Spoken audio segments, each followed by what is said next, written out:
What's up, everybody? Welcome to Wayfarers Christian Church. Welcome to the Wednesday deep dive. I feel like we need a whoop whoop from now on. Oh, I know, right? Whoop whoop. There's my what do they call that? Like It's like your trademark catchphrase. That's my trademark. It's my trademark. That's perfect. Yeah. So welcome to all of you, anybody that's tuning in with us. This is our Wednesday deep dive. We do these every Wednesday as a way to kind of go into a few more details on things we might have wanted to cover in the sermon that we weren't able to get into, and also maybe just some different topics that are related to the concepts of the sermon, but require some deeper conversation, a little bit of a deeper dive. Hence the name. So that's what we're doing. We're Diving deep. So we've been starting lately just by doing some icebreakers. We're trying to give everybody opportunities to get to know us a little bit better, and maybe some of our guests that we'll have on over the coming weeks. We had our worship leaders, Joey and Reagan, on last week. Got to know them a little bit better and each other. But you just got me a no this week again. But hopefully you'll get to know. Another fun question. Get to know each of us a little bit better. So, you want to go first? You want me to go first? You go first because I'm still thinking. You're still thinking. Yeah. Noah had a really good one, but then he realized it was going to take too long to get there, so he's rethinking on the spot right now. But okay, I got a simple one for you. Okay. Do you believe in aliens? Oh wow. Oh yeah, I am familiar with this. I am optimistically. What do they call that? A believer. Oh no, you've got the live video pulled up on your. I'm just trying to make sure. iPad. If any of you guys have comments or anything like that, I got it pulled up here so I can see it. But I had my audio turned on accidentally. But yes, I think I would say I'm optimistic. I'm not an atheist when it comes to aliens. Do you want there to be aliens? Yes, I really want there to be aliens. Okay. I've played the Mass Effect whole series, and like Mass Effect is all about like humanity finding out that like there was a whole alien society that's way more advanced than even we were, and having to fit into all the system, and it's just a really great series. Go play Mass Effect if you haven't done it. But I want there to be aliens for sure. Nice.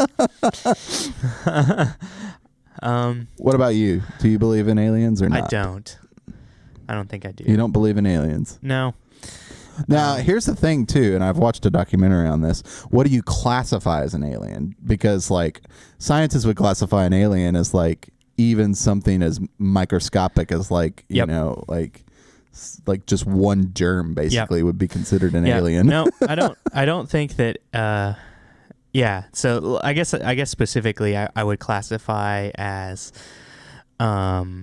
Little green Martian men. No, sentient life, similar to us. Sentient life, okay. Knowing that they exist. I don't know that exists besides us, but that has a lot more to do with my own theology of... So it can't be like plankton or anything like that we find on a planet. Or it could even be some sort of other animals in the way that we think of animals, but not sentient life in a human-like form. Yeah. I don't think that exists. I definitely believe that non-sentient life's out there. Like there's definitely, I think that we'll find something at some point. But as far as like sentient life goes, I have no idea, but I really am optimistic about it. It'd be so cool. That's always an interesting one. We could have a follow-up deep dive completely on that. I know, right? I always think that's an interesting one just to hear what people think. So what you got for me, Noah? Okay, so this is going to be kind of similar, but do you believe in ghosts? That is a similar and an interesting one. I believe in spiritual beings who don't have bodies. So they're like sentient beings that don't have bodies. As far as whether they used to have bodies and and now don't, which is I Mhm. think what most people mean by ghosts. Most people mean like, like a human being dies, their body goes away, but their like soul or spirit stays as Yeah. a ghost. I struggle with that one, and I don't know that I see a lot of support for that sort of a worldview necessarily. So in our like modern evangelical world, when I say spiritual beings, what most people talk about is like demons. Yeah. Man, this is a whole nother, we could go like, way into like whole thing related to this, but I guess most specifically, most like ghost stories and hauntings and things like that people would classify as ghosts. I think that what they are experiencing is encounters with those sort of spiritual beings, with demons, but not necessarily with like disembodied souls of people who. So you don't think that Samuel was actually talking to Saul, right? Or do you think that it was like a demon? I don't know. That's true. That is a good one. That is like that's like a biblical example of a ghost.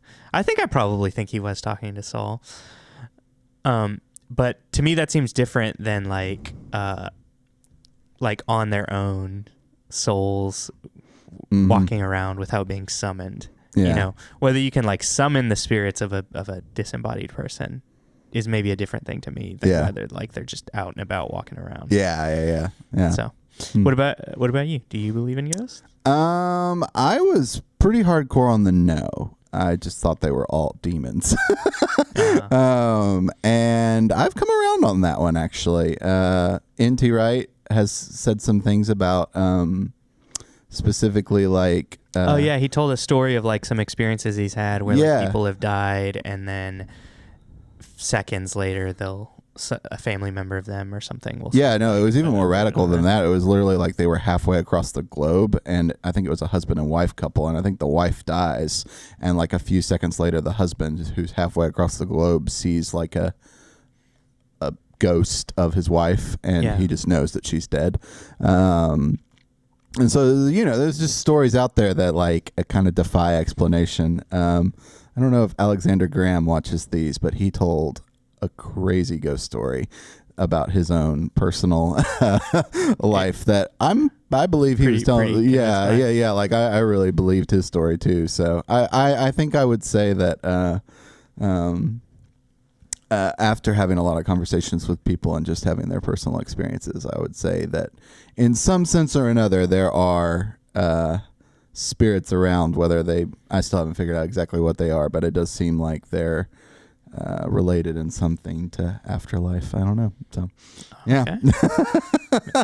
Man, both of these are really interesting things that we could do I know, right? We could do whole deep dives on these particular topics. Because even in the New Testament, when Peter's in prison, when he knocks on the door, he gets freed from prison. He goes to the church, the nearest church nearby, and then they think he's a ghost. Yeah, right. No, I definitely believe that people in that day believed in ghosts. Yeah. I just don't know if I do. You're right. Right. Exactly. Yeah. And so, unrelated, but I'm getting some comments saying that they can hear our breathing. So maybe let's move the mic off to the side a little bit. Let's try that. Yeah. See if that'll work a little bit better. But yeah, those topics are ones that we could do entire deep dives on, but that's not the topic for today.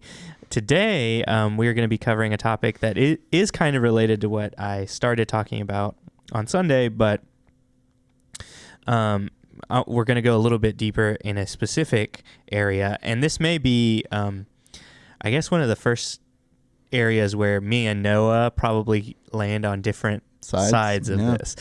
We tend to think alike a lot. You've probably noticed if you've been watching any of these. And so we kind of end up on the same side of things a lot of the time. We just, we're friends. We think alike. I think we have a lot of similar opinions. But this is one that me and Noah have debated here just hanging out in the office. We've kind of gone back and forth on it and landed on different sides. But specifically, we're talking about what is like the goal of Christianity? What is the goal of the church? What's like the thing that we are all working towards as Christians? What should we as Christians, specifically people in the church, what are the things that we should be, pushing towards and focusing on? And kind of two sides we come down on it is you are kind of firmly of this opinion that we need to all kind of really come to the same perspective on everything, really be thinking the same about all of the key issues, really all agree on everything that's important, all be of the, same opinion on all of these various different things, and all kind of look at the world in the same way. We should all be working towards that. We both kind of agree that's maybe not going to happen in this life, but that's the goal we should be working towards, and maybe in the new heavens and the new earth we will finally achieve that sort of total reality. Whereas I agree with that to a certain extent, but I land further on the side of God has made each of us unique and different, and I don't know that we're ever going to come to all viewing the world the same way, that we're all perfectly going to agree on everything. I think there's a few key things that we all need to agree on, but God, it's part of God's plan, part of God's intention. It's a good thing that we all have different perspectives and different points of view. And so I don't think that the goal is to reach this total unity and uniformity in the way that we look at things. And so we've kind of gone back and forth about it. But you think I represented your perspective well? Would you add anything to that in some way? Yeah, I would say you represented it fairly well. I don't know where you stand on it ultimately versus like right now in this current era. Like, I don't know if you have a different view like in heaven or heaven's a new earth. New heavens and new earth is the language we're using here for this. I don't know if like you see us moving closer and closer to one another to where we deeply understand each other to that level that I'm arguing for in heaven. Because I think I would probably agree with you here on earth. Yeah. And I do think that is the distinction. We all kind of understand that due to the limitations of the world right now, it's going to be really hard for all of us to perfectly agree on every possible thing. Right. But is God's plan, is the eventual plan of everything for us to all perfectly agree on every possible thing or not.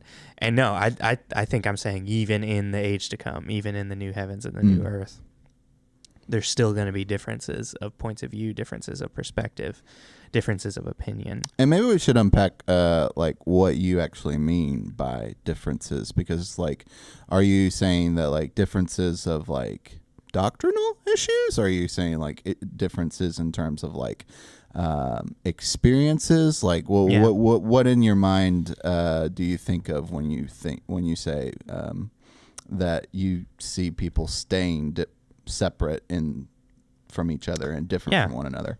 Well, part of the reason we started talking about it originally is we were talking about issues of race specifically. Mm-hmm. And I brought it up a little bit in the sermon because I was talking about God's desire to make everything clear and ordered and have each to its kind, and how people in the past, Christians in the past, have twisted those words to kind of make strong racial divides and strong racial ethnic divides and cultural divides and all that kind of stuff. And I just kind of firmly said that that's not what any of this is talking about. That's a misappropriation of these passages. But I do think that there are some key differences when it comes to race or ethnicity. I think the reason we started talking about it originally, you were still studying in school and you had just had a class.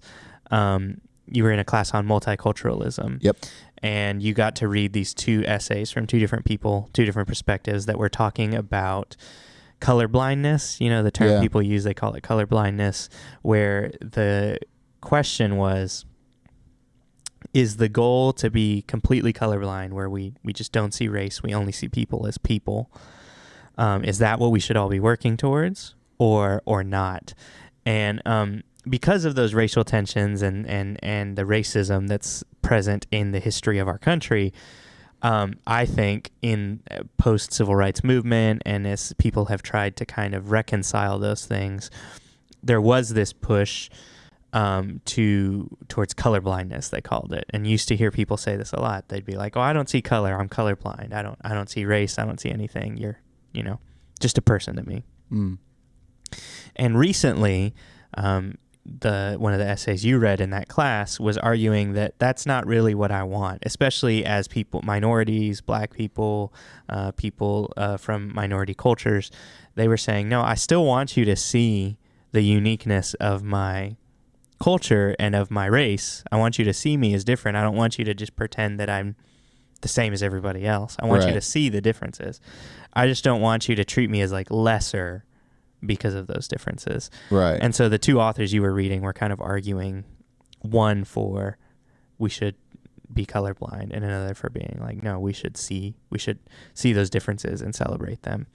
And yeah, I guess like a helpful real life analogy would be like one version would have like a city that was entirely a culture of European origin, and then one you would have a separate city that was entirely of like African origin, and they would keep their cultures virtually the same, and that they wouldn't blend their cultures together, because to blend their cultures together would effectively erase the pure cultural distinctions between the two. So that's one view, is that cultures need to stay distinctly pure from one another. And then the other view would be that no, we should actually mix those cultures, and we have some good traits from one culture that can then go into the other culture, and good traits from the other culture that can go into this culture, and we should be one city, not two distinct cities. And so maybe that's a more helpful analogy to kind of draw out where the two different sides on this are. Well, I don't know. That's different than what I had envisioned. Because that's what I'm arguing for. What you're the talking second? about. Yeah. Like the two cities or the one? The one. The one? Okay. And sort of on certain issues. I think that's the thing. I'm arguing that there is value in seeing things from different perspectives, and that different people do see things differently. And so you need that difference of perspective sometimes to be able to really kind of get to a better view of how things actually are or are not. Right. And so part of the reason we're talking about it right now is just because divisions are really strong in the country right now, whether it's politically, whether it's racially, and there's different arguments all the time about like, we all just need to come together. We all just need to agree on this. Or then some people will be like, oh no, we just need to agree to disagree, and we can have different perspectives on it. Yeah. And I used to think about this a lot, specifically when it has to do with issues of like denominations in the church. You know, there's various different denominations, various different points of view in the church. You know, you might have a Catholics, or you have your Presbyterians, or your Methodists, or your Church of Christ. You know, lots of different perspectives and stuff like that. And the question a lot of people have is whether that's good or whether that's not good. You know, whether we need to all just have the same perspective, all have the same point of view, or whether it's good to have kind of different traditions, different cultures, and different perspectives. And I think I've changed my mind on that a little bit. Yeah. Where have you landed on that? Have you on denominations specifically? On denominations and everything? That? Yeah. Well, so like denominations, I feel like would be like a subcategory of what we're talking about with the race issue. But to that, denominations, I think, are also to be questioned in terms of whether or not we should unite under, there are a lot of verses in the Bible that talk about being of one mind and one decision-making, authority. I actually have one pulled up if you want to read that real quick, because it's pretty good. This is in Philippians 2. And he says, so if there is any encouragement in Christ, any comfort from love, any participation in the Spirit, any affection and sympathy, complete my joy by being of the same mind and having the same love, being in full accord and of one mind. Do nothing from selfish ambition or conceit, but in humility count others more significant than yourselves. Let each of you look not only to his own interests, but also to the interests of others. Have this mind among yourselves, which is yours in Christ Jesus, who, though he was in the form of God, did not count equality with God a thing to be grasped. So essentially what that verse is saying is Paul is looking at this community of Philippian people, and he's calling them to have one voice, one mindset when it comes to treating one another, and always to sacrifice your own individual perspective for a group perspective, right? That's how I read that. Would you read that differently, or would you have any clarifications to that? Or yeah, I've been thinking through that. I do think I might. There's a couple of things I would read a little bit differently, but continue. I mean, kind of thing. Yeah. Finish your point. You were. So what I think is that when it comes to denominations, a lot of times I feel like the issue is that we see each other as separate churches, and we're not ever united in terms of one mind. One spirit is oftentimes the vocabulary that is used to in the Bible. And so what you have a lot of times is you're even interacting with Christians that are so far in difference to one another on really important issues sometimes in the Bible, right, that it almost becomes a different type of Christianity almost from church to church. Anybody that stepped into a Baptist church and then stepped into a Pentecostal church knows how different those two are, right?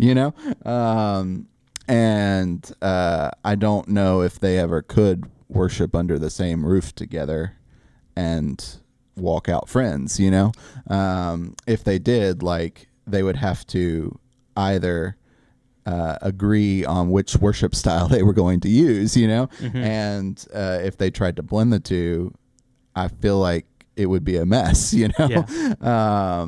And so there is, in a sense, like there is, in a sense, where you have to figure out what is the best attributes of one and what are the best attributes of the other, and you have to be sacrificing, and you have to give up certain things from your denomination to be able to unite, And so I see that broadly. Like, I see that in terms of, issues of race too. It's like, I believe that, really passionately, actually, that my whiteness has made me privileged, like I've been born into this privilege. And so I've got to step out of that, and I've got to see things from the position of my black brothers and sisters, right? And so I've got to sacrifice all of the things in me that may say that, it's just all about like work ethic, and it's all just about, as long as you work hard, you're going to be able to succeed in life, right? And I believe that I've got to take that part of me that was really a part of cultural part of my growing up was, is if you work hard, you're going to get good things. And I've really got to lay that aside and say, no, that systems are in place that keep other races, further down the line. And I've got to, in essence, retrain my own, cultural mindset to be able to relate to other cultures, and I think that's the thing that I think every culture has to do. Right. Is they have to see what is in their own culture that is preventing them from having deep and honest relationships with another culture, and we've got to sacrifice those things and be able to blend, to be able to unite together. So I think that's kind of what I'm arguing. Is there anything you would want to push back on that? You're arguing that we need to kind of take the best from every culture, get rid of the worst parts of it, and work towards we're getting to a point to where we all agree on what is the best. Right. The best Christian culture that takes the best from all of the other cultures. Same with maybe denominations. Takes the best from all the separate denominations. Yeah. And kind of makes the one true unified denomination. And so you're arguing that that's God's plan for everything. God's plan is for all of us eventually to all agree on everything. Yeah. I would say that mentally speaking, like I feel like I don't think that, pre the resurrection of all of us, I don't believe that there will be this distinction that separates us in terms of like experiences. Because right now, there are certain things that other people experience that I'll never be able to reach and understand. Right? I'm not going to understand what it's like to be a black man, driving and worried about cops around him and what they might do, because I don't have that experience and I'll never know that experience. But I have the hope that one day I will understand that experience post heaven, post the new heavens and new earth. And so why do you think it would be any different? Mainly because if that distinction continued to exist, right? Like if I never was able to understand that, part of understanding leads to love, right? You can't love what you don't understand, right? And so there is, in a sense, this place where we are developing further and further into love. And I think part of the growth of love is learning more about what is in a person and learning more of their story. And the more you learn about a story and you really understand it, the more you're able to love that. And so it's the same as like I see how like how to ride a bike, but then you understand how to ride a bike when you actually ride a bike. That's kind of how I see the growth in terms of relationships with people as well. As right now, I think we know people and we can get close enough to people, but I think that post-resurrection, we're actually going to be able to have a deeper understanding that's equated, I would say, analogy-wise, to being able to have this riding a bike, right? And to be able to really have the experiences of every other person and to be able to share those experiences with one another, and have this deep, rich love that comes out of that. And so I'm not saying that we can't love people now. I'm just saying that it is harder, and I think that one of the ways it will become easier is through that unification. So Does that make sense? It does. And so where I differ from you and where I kind of come to a different perspective of it is I agree with a lot of all of those same things you brought up at the beginning. There are certain distinctions where racially I don't have the experiences of somebody from a different race. So it's hard for me to know what they're really going through. Right. Fully, completely, gender could be another perfect example. I'm not a woman, so I don't know what it's like. I don't know what an experience for a woman would be like. And I can, empathize and I can start to learn more of it and I can start to understand more of it and I can try to kind of imagine it, but I'm not going to fully know it, because I am not a woman. Yeah. I think the difference for me is that doesn't bother me. And I'm not sure that I'm ever supposed to know that. I'm not sure that I'm ever going to know that fully. And I don't think that's a problem. I don't think that takes away from God's plan or the perfection of what we can experience or anything like that.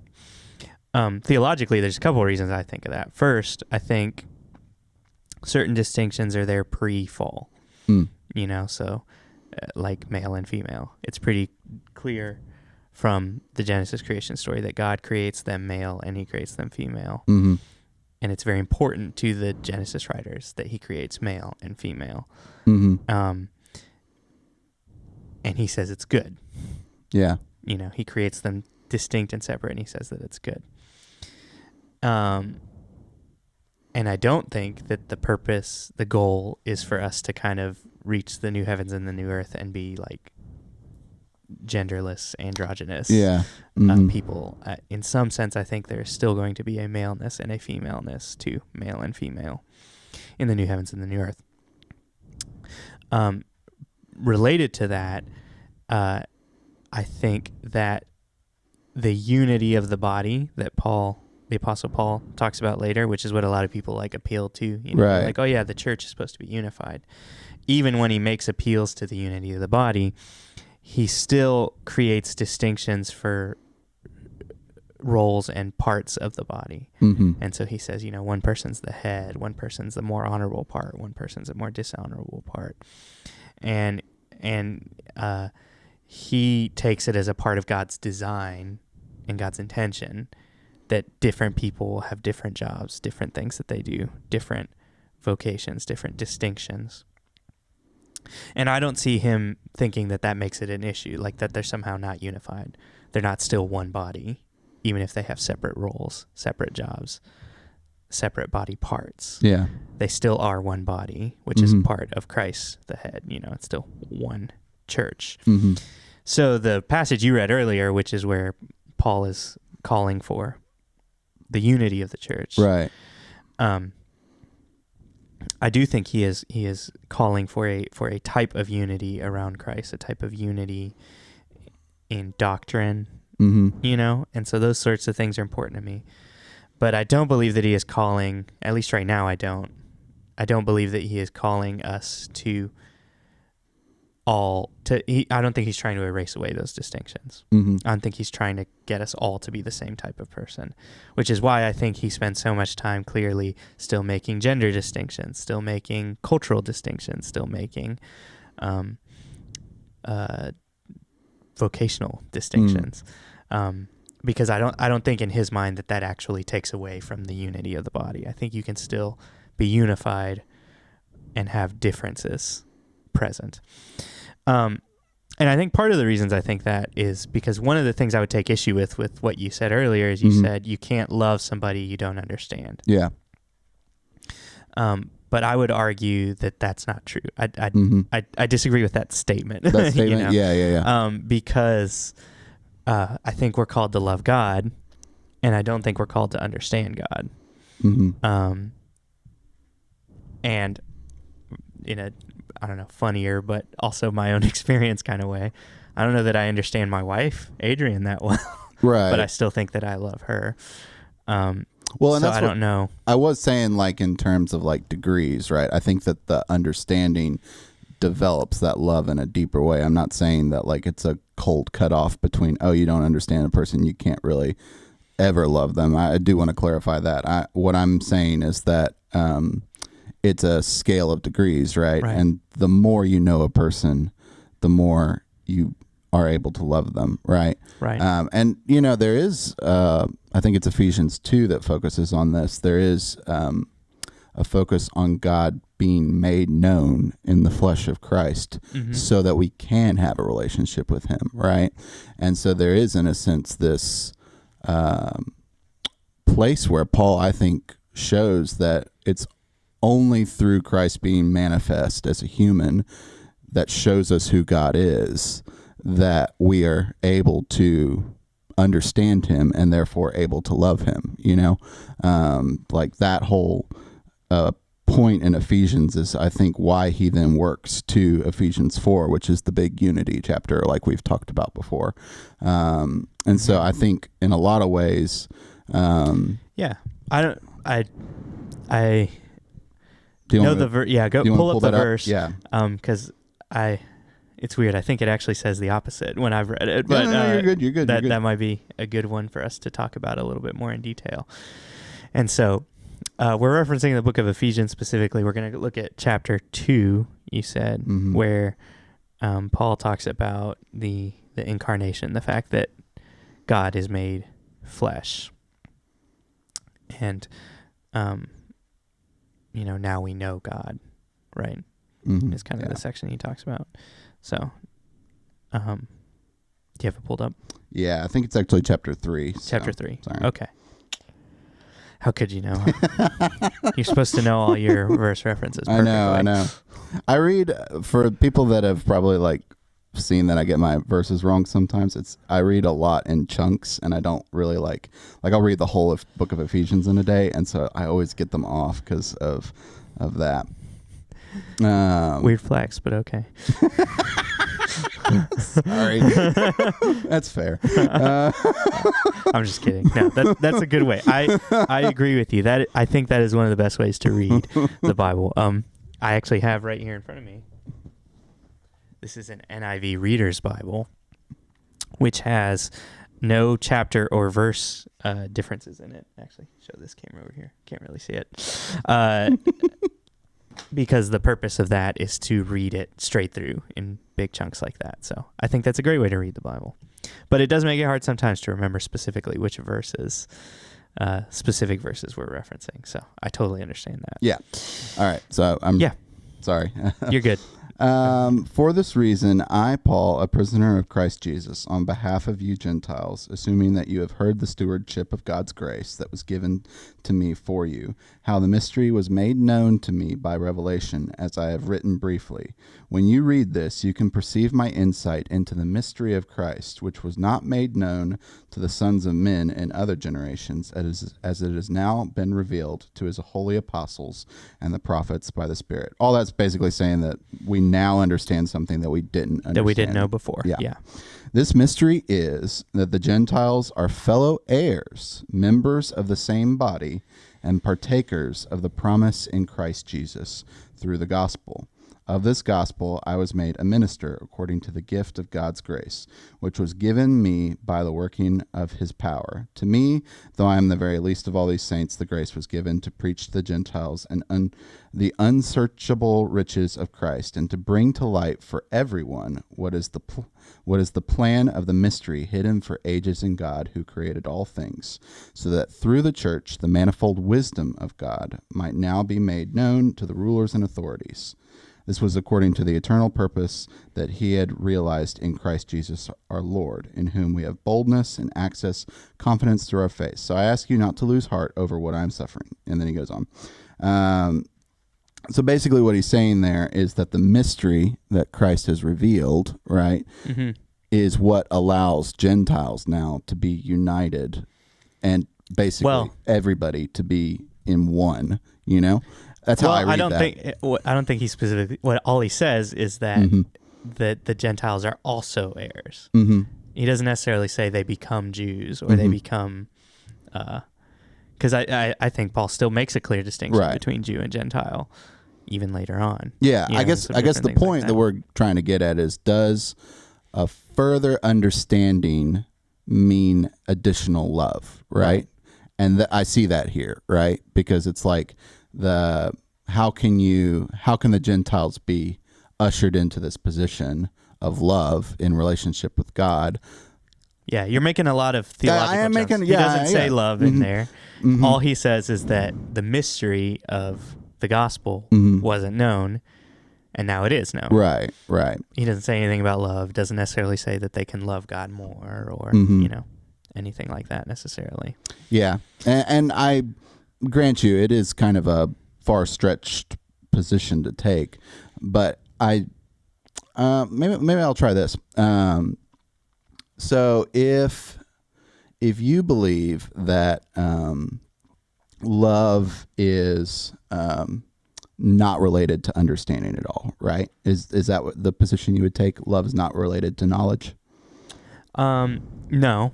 But I do think that you don't need perfect knowledge to have perfect love. Okay. You don't need complete knowledge to have perfect love. So you would say that you do need some knowledge to love, right? Yeah. Okay. Why is it, I guess, that you would say you don't need perfect knowledge to have perfect love? Because one is related to the other, then why? It depends on what things you need to know.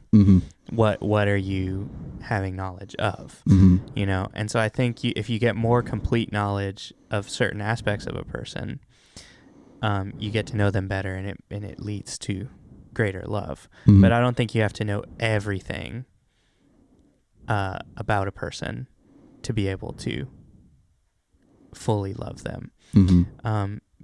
Because, and this is kind of the complicated sort of esoteric, weird, philosophical thing that we talk about, that we've talked about when we've had this conversation, but to have complete knowledge to me would erase any distinction. the only way you can have complete knowledge is for both of us to just jump into the same bodies, see things from the same eyes, see things from the same perspective. So even like the existence of different bodies means me and you are always going to be looking at things from different perspectives. The existence of genders means we're going to be looking. So I don't know that we're ever going to fully know, but I think we can know enough to reach full love for each other. Same way I feel, and it's the way I feel about God a lot too. I don't think we're ever going to fully understand God because, you know, it's that old axiom where if you completely understand God, you would be God. So it sounds like you're not disagreeing with me. It sounds like you're saying that if we were able to perfectly know one another, then we wouldn't be two, we would be one, right? And I guess one of the reasons I focus so much on... And if that was necessary for perfect love, right, that would have to be the goal, is to erase all distinctions. So you do think that perfect love is the goal, but you don't think that knowing is a part of that. I don't think erasing all distinctions is what you need to reach perfect love. I gotcha. So because I think that you still clearly see distinctions between people, right, between different groups of people and different perspectives as something that is praised and focused on. Have you ever thought about the fact that the Hebrew word yada means to know, but it's used often in the context of lovemaking, right? Like to know someone intimately, right? Is in like Genesis, it says Adam knew Eve and she conceived, and it's like right. So that verse in Genesis is literally, and Adam knew his wife, and then they conceived and was birthed a child. So like, you know, how does that? If knowledge does not necessarily, because it seems like what's saying in that verse is Adam had a ultra knowing of Eve in that moment that produced life, right? Like it seems to be that like there is like what I'm saying. No, and I do think knowledge is related to love, like I said, but Adam did not become Eve and Eve did not become Adam, and then they created the son. They were still separate. Well, they were still both Adam and Eve. It kind of does say that, and the two shall become one flesh, right? You know, like it goes so far as to indicate that these two are to become one. So how would you reconcile that? That's kind of what I'm getting at. You can be one without erasing distinctions, without both having male and female. It does say the two will become one flesh. Yeah. But it clearly doesn't mean that they just meld into one body. And it seems like to me what you're arguing for would require the erasure of all distinctions. It's kind of like, where are you drawing the line? Well, no, what I'm saying is that there's obviously a connection between knowing, because that's the point we're talking about, right?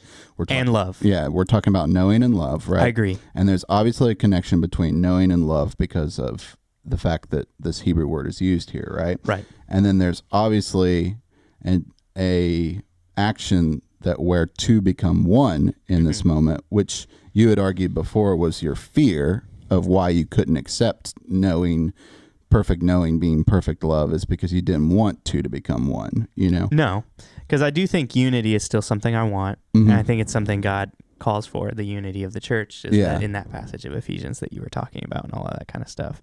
I'm just saying unity, the two becoming one, does not mean the erasing of all distinctions. I think you can have oneness while still having some sense of distinction. I see. And I think the example of sex in the Bible is a good one. Yeah. I think the example of body parts in the one body that Paul gives is a good example of that. So whatever Paul means by unity, whatever the Bible means by two becoming one flesh, it does not mean erasing any differences between anybody. I see. Yeah, and I don't know. It does not mean erasing all differences. Yeah. And I don't know if we're ever going to agree on that, obviously. That's the thing we differ on. But what then becomes like the... how does that matter to what we were talking about earlier with the race and different denominations? Let's try and tie this all back together so that we're not just arguing the whole abstract time. Philosophical. So what do you see like... what do you see so you take the viewpoint that we're not going to be fully united, we're not going to be mind melded post resurrection, right? Mm-hmm. So is there always going to be this?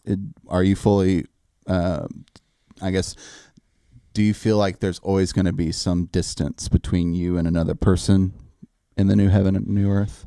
Is there always going to be? I agree there's always going to be some difference. Difference? Mm-hmm. I don't know that equals distance. Okay. And that's kind of the point I'm getting at. Yeah. Difference does not equal distance to me. Okay.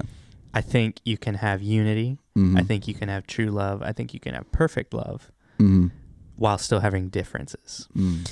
And so that's why I really like that the church is multiracial, Mm-hmm. because you still clearly have differences. God clearly made us in different ways. We all look different.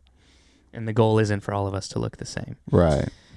I think we all clearly have different perspectives, different points of view, different life experiences that we Mhm. bring to things. So we all look at things differently.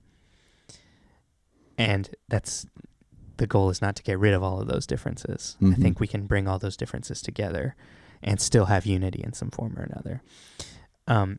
So do you believe there's a point at which we won't be able to grow any closer to one another then? Say that again?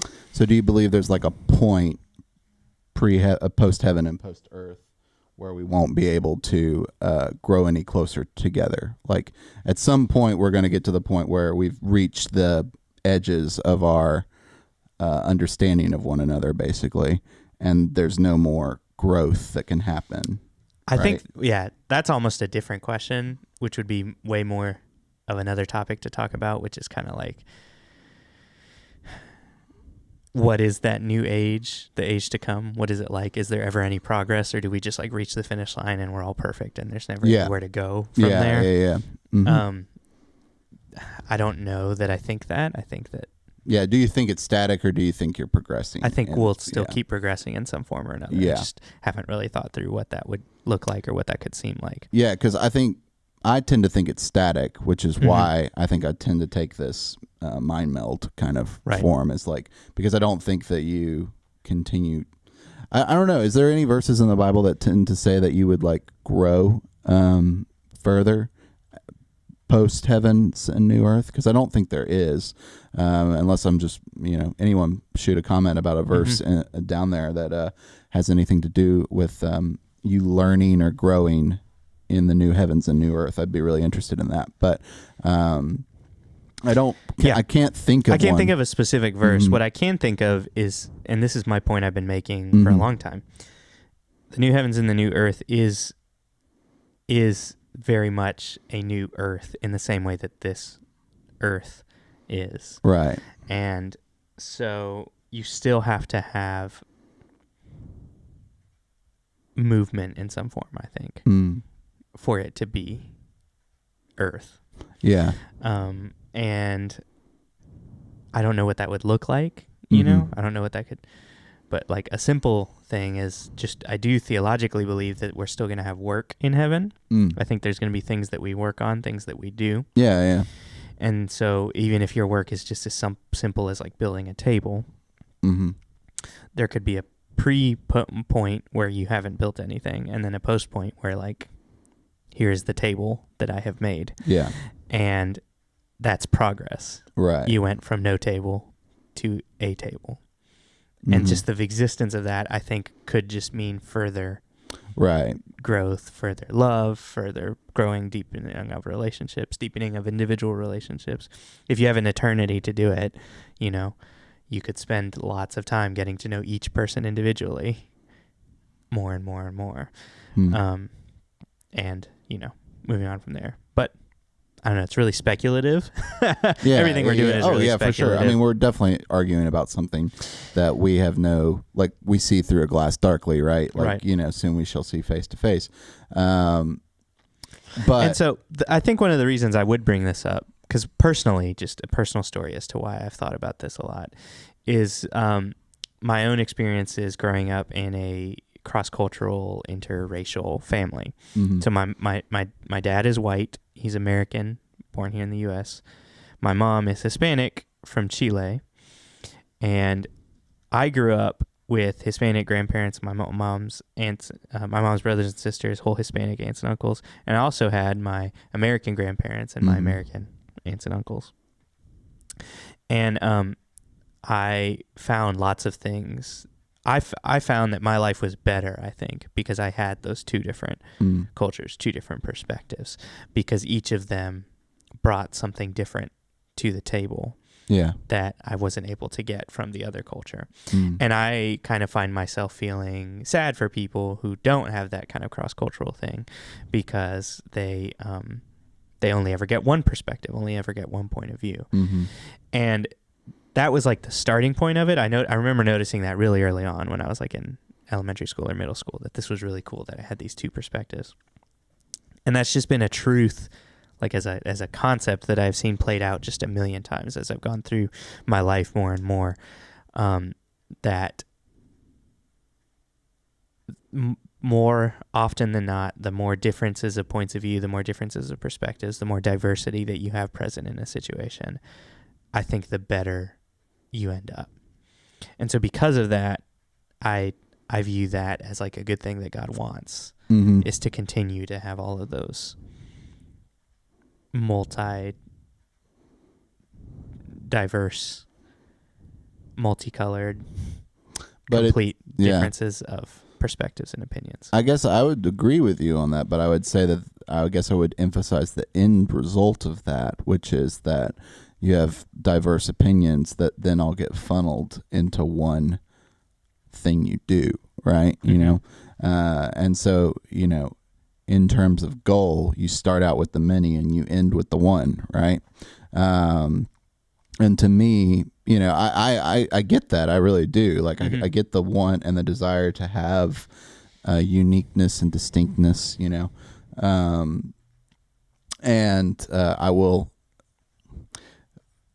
say that if we were having this conversation halfway across the globe, the view is way more prevalent that everybody will eventually become one. You know, like that's a huge part of pantheism and different religions, is that I think Hinduism is this way and Buddhism is this way.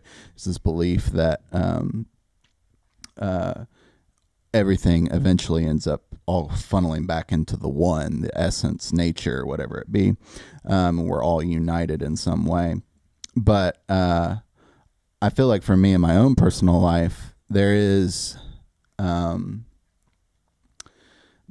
there's just a distinct sadness when you are interacting with someone and you realize that there's a cutoff point between you and them. You know, there's a point at which the whatever they are and whatever you are can't in some way fit totally gear within gear, you know, and figuring out why that is in, you know, our world today, I think is one of the main reasons. We've talked about this before. That's something that you feel all the time, and me and you have talked that I just feel like that is an attitude difference in how you view it, because I get excited about that when I realize the difference between us, because the way I think about it is I'm like, oh, God made you different than he made me.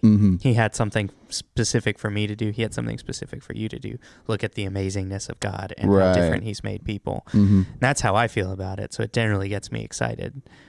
Whereas you've talked about it makes you feel like there's a distance between you. Yeah. And that's where I feel like you're equating difference with distance. And that's the thing I don't know that I see in the Bible when I've looked through it. I guess. I don't know, though. It seems like we've talked about this before. It's like how nerdy we are about theology, right? There are people that are not as nerdy about this, and there is this distance between us and them, you know, because they're not as nerdy about it as we are, you know? Like, and it's the fact that they are not the same. What I like to think in, you know, this new heavens and new earth is that they will have that love as equally as we do, and that we'll be able to, you know, be closer to them on that topic, you know, and be able to jive with them on that topic, you know, the same way that I feel like a lot of people don't like Marvel, right? You know, people that do like Marvel are really, they can't interact with people that don't like Marvel, and it's that there's these things that I feel like, Right. those and that's a good example, though, of where I don't know that I think that everyone needs to eventually get as nerdy about theology as me and you are. I don't know that that's the goal. Right. I think God made a few people to be teachers, and that's why they're so nerdy about theology. Yeah. And if he doesn't make you to be a teacher, if he doesn't make you to fulfill that role, then you don't have that desire, and that's fine because you have other things that you're interested in, Right. and other things that you fulfill. And I think that kind of continues onward, Yeah. even in the new heavens and the new earth. So I don't know that I don't think everyone's eventually going to get to the same role of Bible nerdness as me and you, because I just think that's something the way God made me. So, as you can probably tell, we've had this conversation a million times. Yeah. We have continued to kind of come to different perspectives on it, and unfortunately, we're kind of running out of time. Yeah. So, if you could kind of sum up, I guess what I'm saying is I know we're not going to solve this problem today because we have we've had this conversation for hours at many different points in time. So one of the best things we can probably do is just kind of clearly give like summaries of what kind of our strongest arguments are for both of our points. And we'll just leave it up to you, as you guys who are watching and listening, think through it and try to decide for yourself what's the perspective you want to take. You can kind of weigh the merits and go from there. And I think my hope is that there will at least be some takeaways from that we can each we can all kind of get from. So I'll just go kind of pretty quickly. My main points I'm trying to make is that I do think you eventually have to draw the line somewhere on how the same we can all be. And I do think there are certain things God wants us to be the same on. There are certain things he wants us to have the sameness on. But I do draw the line at a certain point where I think God purposely made us different, and he thinks it's good for us to be different. So his goal is not for us to achieve total sameness on everything. I think he draws the line somewhere too. I think he has clear distinctions in certain areas. And where you draw that line maybe could be a part of an argument, but I do think he draws the line somewhere. The goal is not for us to just all become one in every way. And because of that, because I think that it is okay to draw the line somewhere, I'm okay with having differences of perspectives as different racial perspectives, or even sometimes different denominational perspectives.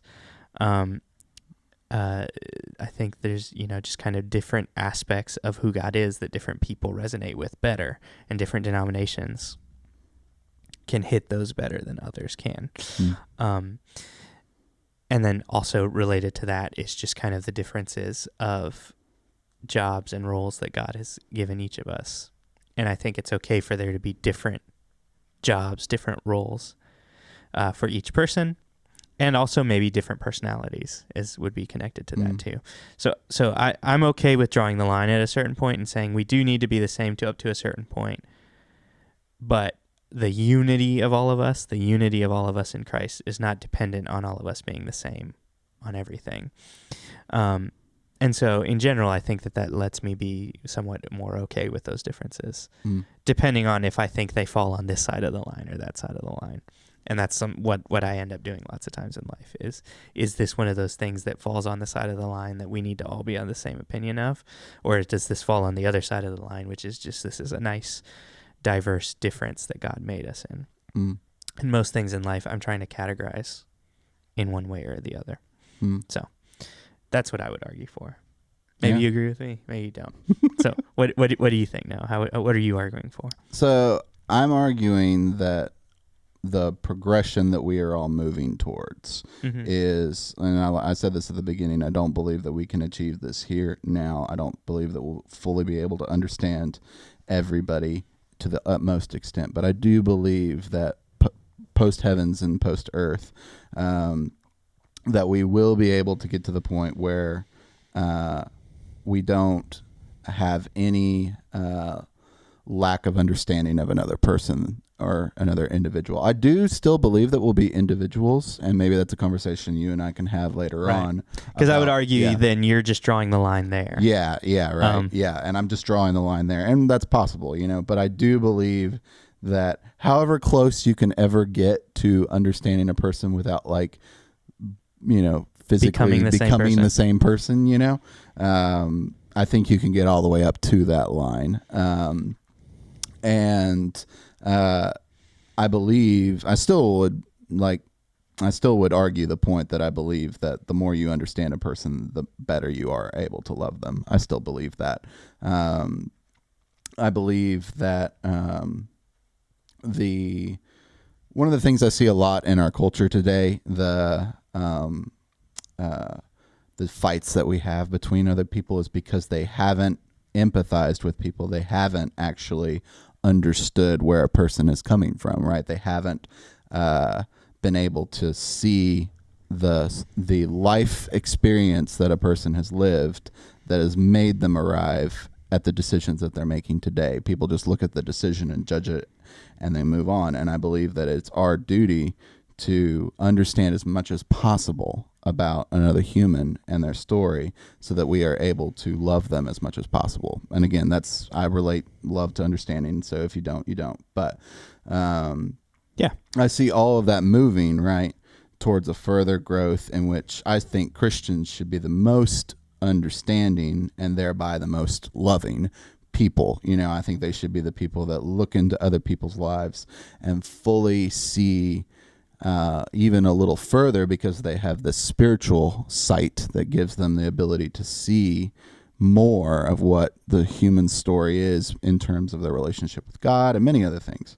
And all of that gives them the ability to love even more. And that's why he says you will know Christians by your love, right?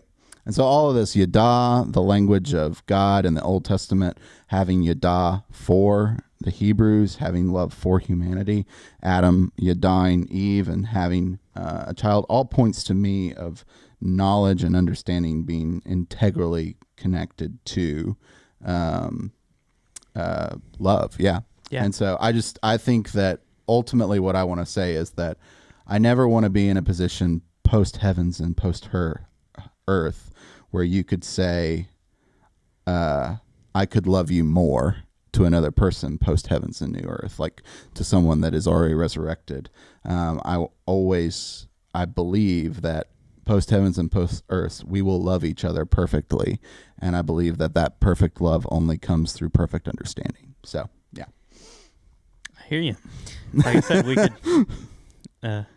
keep having the conversation a lot longer, but it's a little deeper, a little more abstract, a little more philosophical this week. But it's fun stuff, and I think it's especially important just because of the divisions and distinctions we are seeing in our culture right now. So you kind of, we figured this was something that would be good for us to talk about, and all of us to get to know a little bit better. Is that a good thing? Is that not a good thing? And how do we navigate it as far as the Bible is concerned? For those of you that don't know, these deep dives are now available on as a podcast as well as our sermons from Sundays. So you can go wherever you get your podcasts, whether it's Spotify, Stitcher, SoundCloud, Apple Podcasts. You can go in, look for Wayfarers CC. You should be able to find the podcast feed for both the deep dives and our sermons from Sundays. And you can just go in there, subscribe. It'll automatically download to your phone, and you'll be able to keep up with them. So if you don't get the chance to tune in at these live streams on 5 o'clock on Facebook and on YouTube, you will be able to listen at your own convenience on the podcast player of your choice. So, if you know of other people that you think might get something out of what we've been doing with the church, but maybe can't tune into the live streams, find the podcast and send it to them. Just a Wayfarers CC on any podcast player. But I think that's pretty much all I got. You got anything else you wanted us to end with? Or? No, I think that did it. We're good to go. All right. So check out those podcasts. Tune in to our Sunday service this Sunday at 7. I'm going to be finishing up my section on these first few verses of Genesis, and then Noah is going to bring us home the week after that with the last couple sections at the beginning of Genesis. So I think it should be really cool. You can tune in, be a part of it. We'd love to see you there. Thanks all.